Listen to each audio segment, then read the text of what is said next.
جی السلام علیکم دوستو، یہ تازہ ترین خبروں میں اگر ہم شامل کریں تو کچھ 3 سے 4 بجے کے بعد جو ہے ایک نوٹیفیکیشن جاری کیا گیا تھا محکمہ داخلہ پنجاب کی جانب سے،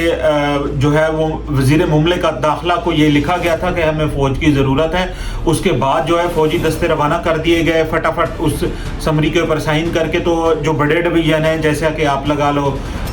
جھنگ، لاہور، فیصل آباد، ان کے باقی جو اضلاع ہیں، ٹوٹل 7 اضلاع میں جو ہے وہ فوج تعینات کر دی گئی ہے۔ اگر دوستو میں یہاں پر ایک تھوڑی سی چھوٹی سی بات کروں، یہ وقت تو نہیں ہے ایسی بات کرنے کا، لیکن کے پی کے میں ایسا نہیں ہوا، اور بلوچستان میں جب سیلاب آتا ہے تو تب بھی ایسا نہیں ہوتا، وہاں پر آرمی نہیں آتی۔ لیکن اگر ہم پنجاب کی بات کریں، لاہور کی بات کریں، فیصل آباد کی بات کریں، اکاڑا ساہیوال کی بات کریں، تو یہاں پر فوج فٹافٹ تعینات کر دی گئی ہے، اور آرمی نے بھی نہیں کہا کہ بھائی ہم نے جانا ہے یا نہیں جانا۔ بہرحال یہ وقت ہے لوگوں کو بچانے کا، اللہ پاک ہم سب کی حفاظت کرے۔ اس میں یہ تھا کہ اسکاؤٹ جو ہیں اور سول ڈیفنس کے جو ادارے ہیں اور پولیس ریسکیو 1122 آلریڈی جو ہے یہاں پر تعینات ہیں، اور ریسکیو کی کچھ ٹیمیں جو ہے باقی ضلع سے بھی منگوا کر لاہور،